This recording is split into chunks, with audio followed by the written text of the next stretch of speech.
If there's one thing that Democrats are becoming known for, then it's illegal activity. The entire DNC is finally having a light shown on them and the dirty business that they call politics. This comes after years and years of abuse and back-alley dealings. The DNC is finally going to get to play by our rules now. The 2016 election was a near miss for America, with our freedom almost being sold to the highest bidder. However, now that the swamp is being seen for what it is, we can finally do something about it. That means no more illegal elections, and the corrupt politicians that are in office, or trying to get into office, aren't going to have the way paved for them by the crooked elite who will do anything to gain allies. If there were any doubt that the DNC would take just about any crooked criminal that wanted to align themselves with them, this winner of a congressional candidate out of Wisconsin should seal the deal. He, she, yes, another gender-confused person running for office isn't just your average political shade of gray when it comes to ethics. He, she is out and out stealing from people. The New York Post reports that he, she isn't even contesting the accusations. A congressional candidate from Wisconsin was busted by the NYPD in her home state when she tried to sell a ring she ripped off from a Manhattan jewelry store, police said Wednesday. Juliet Germanotta, who in campaign literature vowed to keep the state fiscally responsible by questioning expenses, had ordered a $4,800 18-karat yellow gold Zambian emerald and diamond ring from Michaelian's Jewelry on West 47th Street in Midtown on September 19.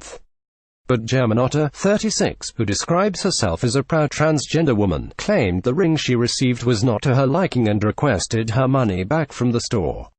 Instead of sending the real ring back, she sent the store a $10 replica and sold the original, cops said. Michaelians filed a complaint with the NYPD on October 2, recognizing the ring they received in return as a phony.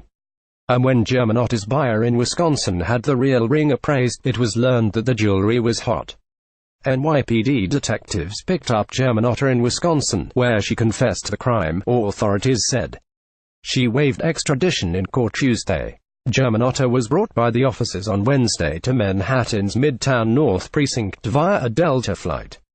Charges against her were pending. As Germanotta was led into the station house wearing jeans and a hoodie, she refused to answer a reporter's questions and instead stared straight ahead. Germanotta, an ordained minister, is running as a Democrat against Rep. Ron Kind. She was born in Texas but grew up in New York City, according to her Facebook page. She moved to Wisconsin in the early 2000s and lives in La Crosse. Michaelian's Jewelry did not immediately respond to a request for comment. This beacon for the DNC can't even keep her good enough reputation to stay out of the police reports. It's unclear what anyone thinks that he, she will have to offer the country if he, she makes it all the way to winning a spot in office. The unfortunate part of this is that this will probably be brushed off because he, she had a good reason. Germanotta was picked up in Wisconsin, which is where he, she supposedly confessed to the crime and waived her right to extradition in court. A local ABC affiliate reports that this would be considered a third-degree grand larceny because it deals with theft of property that exceeds a value of $3,000. To make this story even better, according to the Daily Wire, this person also self-describes as an ordained minister. That, coupled with the fact that one of the favored ways of lashing out at their opponents is to make unflattering Twitter memes, makes Germanotta seem like a jam-up representation of the Democratic Party. Their current opponent is Rep. Kind, who has had quite a bit of fun making tacky memes and other various photographs to try and slander. The qualifications for running for public office in the United States are forgiving enough to allow for some indiscretions in a person's life. The Founding Fathers seem to know that people could mess up and still have a lot to offer their country. However, we're stretching those limitations if we, the people, allow ourselves to be governed by those who can't be governed by the law themselves. We've reached the time in history where we need to decide if we want to keep a country that stands for truth and justice for all, or if we just want to rewrite all the rules and allow ourselves to fall victim to what most of the world has might make right. Nobody should have to say don't vote for a felon, but if that's what the people of Wisconsin need to hear, then here it is. Don't vote for a felon, no matter how politically correct you think they are.